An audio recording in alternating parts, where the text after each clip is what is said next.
Hello बच्चों, क्या हाल चाल है। आप सभी को मेरा प्यार भरा नमस्कार। मैं सोनू शांतनु और आप सभी का स्वागत करता हूं आपके अपने परिवार या सर्वे गुरुकुल्स में। कैसे हैं आप सभी लोग। उम्मीद करता हूं कि अच्छे होंगे, स्वस्थ होंगे और एकदम मस्त होंगे। तो बच्चों, आज हम लोग अध्याय 3 विद्युत विभव का लेक्चर नंबर 7 पढ़ेंगे। यानी कि जिसमें आज का जो हमारा टॉपिक है विभव प्रवणता। समझे। यानी कि आज हम लोग विभव प्रवणता को समझेंगे, जानेंगे कि क्या होता है विभव प्रवणता। तो चलो स्टार्ट करते हैं। तो देखो, यहाँ पर सबसे पहले तो हम यहाँ पर एक बिंदु लेंगे, ठीक है ना, और इस बिंदु का नाम O रख दे रहे हैं। और यहाँ पर एक आवेश ले लेते हैं, वो भी प्लस क्यू आवेश। ठीक है। अब सोचो, जब ये आवेश लेंगे तो इसके चारों ओर एक विद्युत क्षेत्र उत्पन्न हो जाएगा ना। तो मान लेते हैं कि विद्युत क्षेत्र की दिशा इधर है। ये देखो, ये हमारा विद्युत क्षेत्र का क्या है, दिशा है। ठीक है, कोई दिक्कत है। अच्छा, अब देखो मैं क्या कर रहा हूं कि जो आवेश है, आवेश से आर दूरी पर, ठीक है, आर दूरी पर यहां देखोगे एक बिंदु ए ले रहा हूं। समझे, एक बिंदु ए। और फिर इसी आवेश से आर प्लस डी आर दूरी पर यहां देखोगे आर प्लस डी आर दूरी पर एक बिंदु बी ले रहा हूं। समझे। ये देखो ध्यान से, मैंने क्या किया कि देखो आवेश से आर दूरी पर एक बिंदु ए ले लिया और आर प्लस डी आर दूरी पर एक बिंदु बी ले लिया। समझे। अब मेरे को बताओ, अगर हम तुम लोगों से पूछे कि बिंदु ए पर विभव बताओ, तो बिंदु ए पर कुछ ना कुछ विभव होगा। समझे। अच्छा, इसी तरह से बिंदु बी पर भी विभव होगा। होगा कि नहीं होगा। होगा। तो जब दोनों पर विभव होगा तो मैं ये जानना चाहता हूं कि क्या दोनों पर विभव बराबर होगा। नहीं, दोनों पर विभव बराबर नहीं होगा। क्योंकि ये देख सकते हो कि मान लो कोई बिंदु अनंत पर है। समझ रहे हो, अनंत पर है।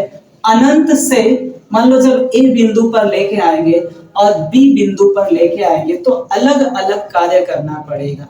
और जब अलग अलग कार्य करना पड़ेगा तो विभव भी अलग अलग होगा। समझे। तो मान लेते हैं कि बिंदु ए का जो विभव है वो भी है। ठीक है, बिंदु ए का जो विभव है वो भी है। अच्छा, बिंदु बी का जो विभव है इसको हम मान लेते हैं भी माइनस डी भी।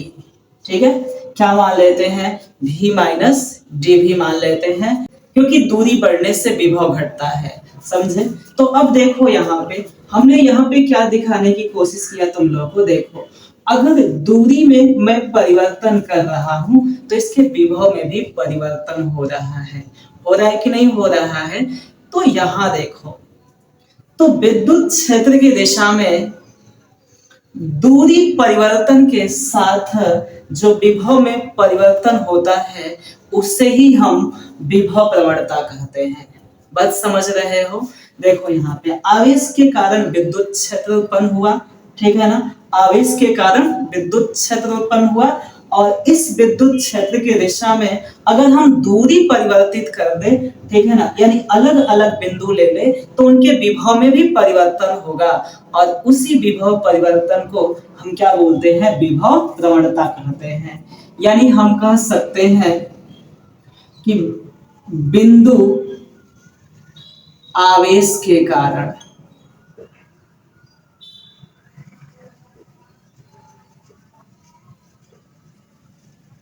विद्युत क्षेत्र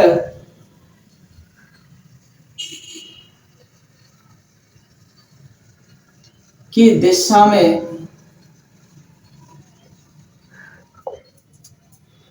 दूरी परिवर्तन के साथ विभव परिवर्तन की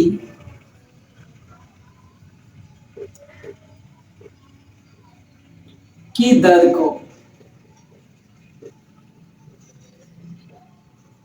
विभव प्रवणता कहते हैं।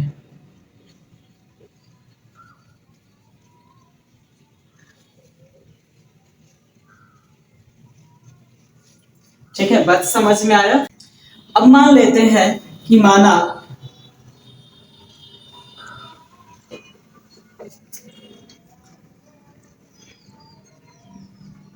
बिंदु आवेश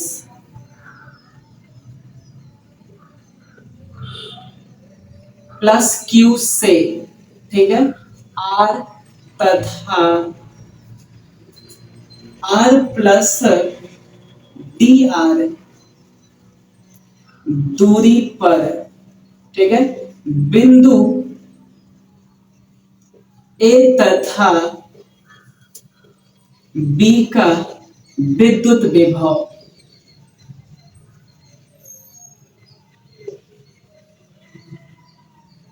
क्रमशः भी तथा भी माइनस डी भी है, ठीक है। तब विभव प्रवणता क्या हो जाएगा? विभव प्रवणता की अगर बात करें, विभव प्रवणता, विभव प्रवणता अभी बताया गया क्या होता है। विभव प्रवणता बराबर, यानी कि दूरी परिवर्तन के साथ विभव परिवर्तन की दर को, ठीक है ना। तो यहां देखो, विभव परिवर्तन बटा दूरी परिवर्तन, ठीक है ना। ये हो जाएगा विभव परिवर्तन बटा दूरी परिवर्तन हो जाएगा। विभव परिवर्तन की अगर बात करें तो देखो, विभव परिवर्तन कैसे निकालते हैं? अंतिम में से प्रारंभिक को घटा देते हैं, तो ये है v माइनस डी भी, ठीक है, अब माइनस भी हो जाएगा। अब बटा दूरी परिवर्तन कितना है, तो देखो अंत में कितना है, r प्लस डी आर है, और माइनस प्रारंभिक में कितना है, r है। जब इसको हल करेंगे तो ये v से v खत्म हो जाएगा, r से r खत्म हो जाएगा। तो यहां विभव प्रवणता बराबर बन जाएगा विभव प्रवणता बराबर, यहां हो जाएगा ऊपर माइनस डी भी और नीचे हो जाएगा डी आर हो जाएगा। समझे? क्या हो जाएगा? डी आर हो जाएगा। कोई दिक्कत है क्या? बताओ जल्दी से, समझ में आया? चूंकि यदि बात करें विभव प्रवणता की, तो विभव प्रवणता एक सदिश राशि है। तो अगर राशि की बात कर ले तो ये एक सदिश राशि है, ठीक है ना। ध्यान रखोगे, ये कैसी राशि है? सदिश राशि।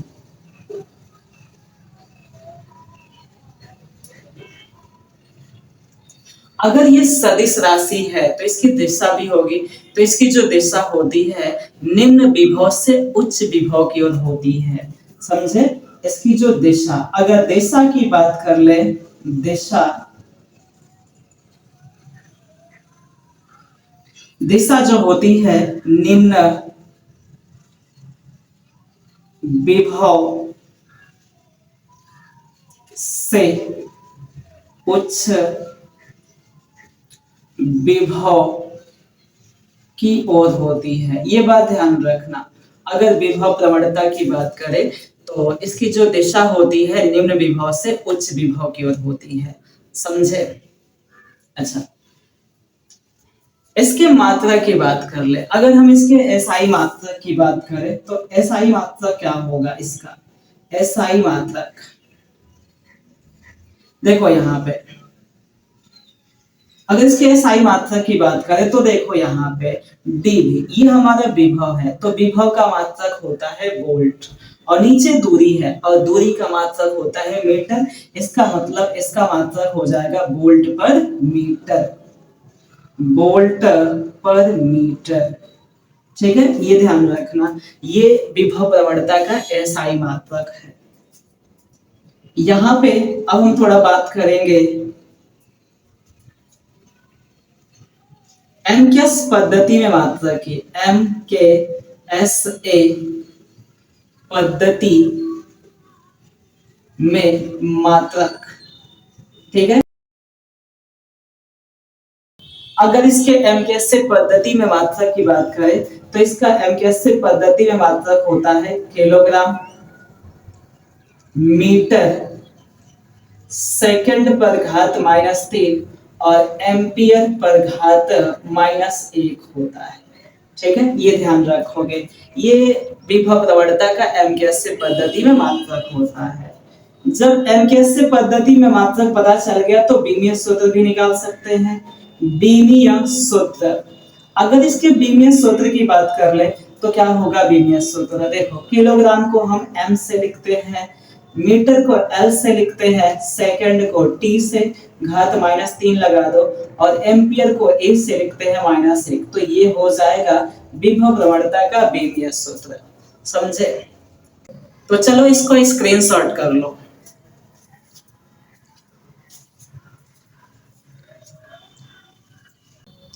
चलो अब आगे देखते हैं। जो अगला हेडिंग है, विभव प्रवणता तथा विद्युत क्षेत्र की तीव्रता में संबंध। समझे? यानी कि हम लोग एक ऐसे सूत्र की उत्पत्ति करेंगे जिसमें विभव प्रवणता भी होगा और विद्युत क्षेत्र भी होगा। समझे? विद्युत क्षेत्र का मतलब E और विभव प्रवणता का मतलब dV/dr। समझे?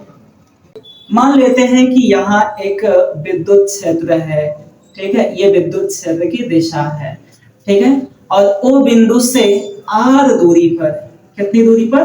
R दूरी पर एक बिंदु A है, ठीक है, एक बिंदु A है, और बिंदु O से R प्लस dr दूरी पर, R प्लस dr दूरी पर एक बिंदु B है, और यहाँ पर एक परीक्षण आवेश Q0 है।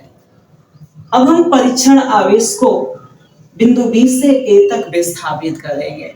बताओ, जब B से A तक विस्थापित करेंगे तो कार्य करना पड़ेगा ना, कार्य करना पड़ेगा। अच्छा, वो कार्य क्या होगा? देखो, चूंकि विद्युत क्षेत्र परीक्षण आवेश को A से B की ओर धक्का देगा, लेकिन हम इसको B से A की ओर लाना चाहते हैं, इसलिए जो कार्य होगा वो ऋणात्मक होगा। समझे? तो माना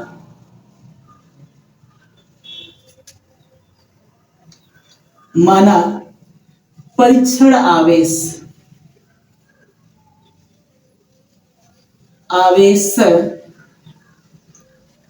Q0 को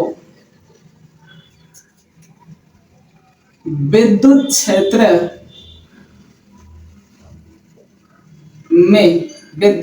में बिंदु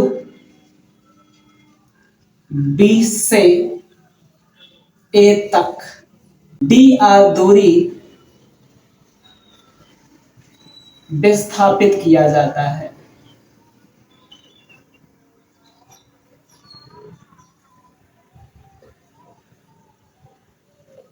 ठीक है? अच्छा, देखो, जब हम विस्थापित करेंगे तो कार्य करना पड़ेगा। समझे? तो किया गया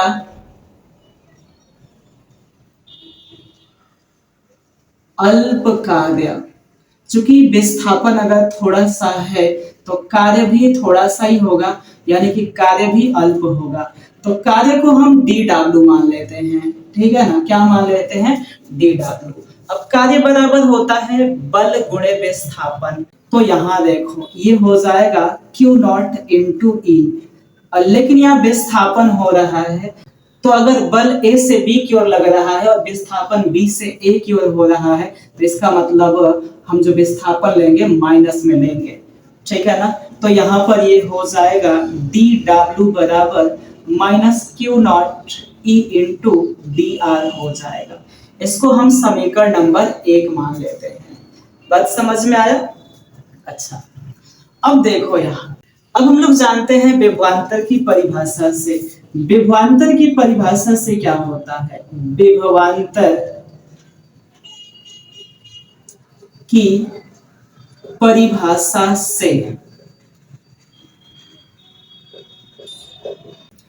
विभवांतर की परिभाषा से होता है dv बराबर dw बटा Q0। ठीक है? ये समीकरण नंबर 2 बना देते हैं। अब इन दोनों समीकरण को हल करेंगे तो देखो, समीकरण 1 व 2 से दोनों को हल करें तो देखो करेंगे क्या, यहाँ पे ध्यान देना है। यहाँ पे हम dw का मान उठा के रख देंगे, तो ये हो जाएगा dw बराबर यहाँ -Q0 E dr बटा ये हो जाएगा Q0। ठीक है? Q0 से Q0 खत्म हो जाएगा और इसको हम इधर ला देते हैं, तो यहाँ हो जाएगा dv बटा dr बराबर माइनस ई हो जाएगा। इसको हम उल्टा करके लिख सकते हैं, E बराबर माइनस dv बटा dr लिख सकते हैं। यही है हमारा विभव प्रवणता तथा विद्युत क्षेत्र की तीव्रता में संबंध। ठीक है, समझ में आया? तो चलो इसको स्क्रीनशॉट कर लो। समझ में आ रहा है? तो चलो आगे देखते हैं। अब हमारा हेडिंग है विद्युत स्थितिज ऊर्जा। ये विद्युत स्थितिज ऊर्जा क्या होता है, इसके बारे में जानेंगे। तो देखो, जब हम किसी आवेश को अनंत से विद्युत क्षेत्र में लेकर आते हैं तो कार्य करना पड़ता है। समझ रहे हो? क्या करना पड़ता है? कार्य करना पड़ता है, और वही कार्य ऊर्जा के रूप में संचित होता है, जिसे विद्युत स्थितिज ऊर्जा कहते हैं।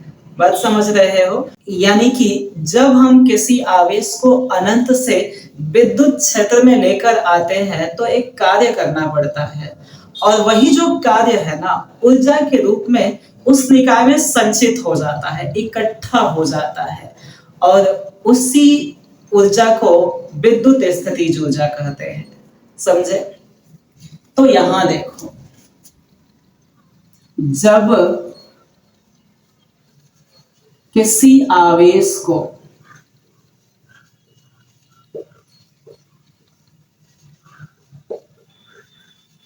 विद्युत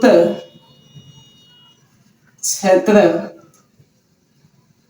में लाते हैं तो कार्य करना पड़ता है।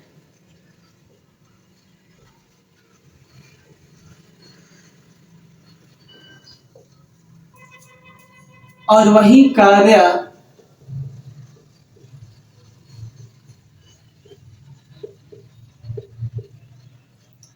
ऊर्जा के रूप में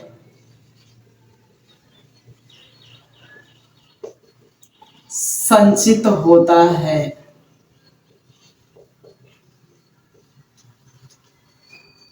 जिसे विद्युत स्थितिज ऊर्जा कहते हैं।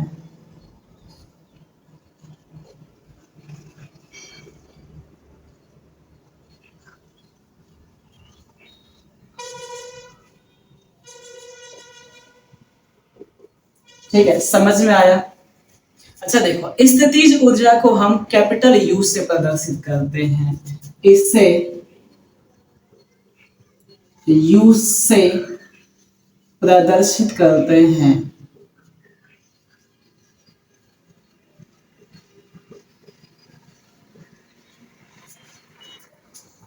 देखो, अगर कार्य की बात करें तो कार्य एक अदिश राशि है, तो कार्य को ही ऊर्जा कहा जा रहा है।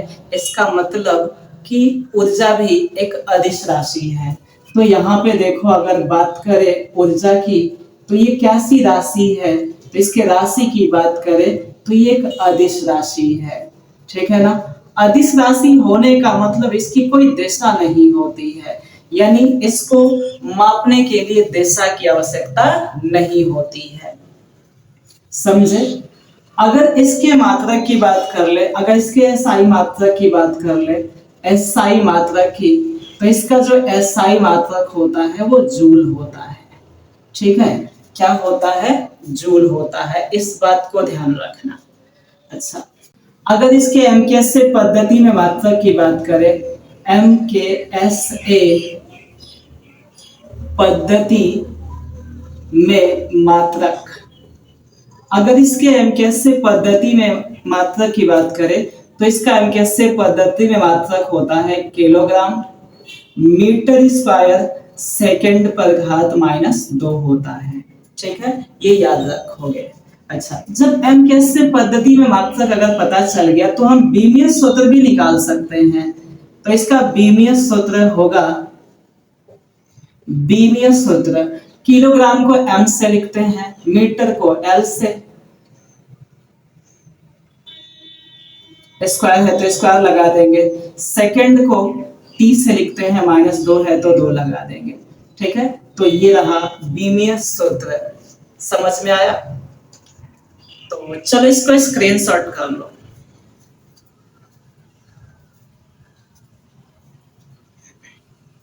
तो चलो आज के लिए बस इतना ही, मिलते हैं अगले क्लास में। यदि वीडियो अच्छा लगा हो तो लाइक और सब्सक्राइब करके जरूर जाना। Thank you so much.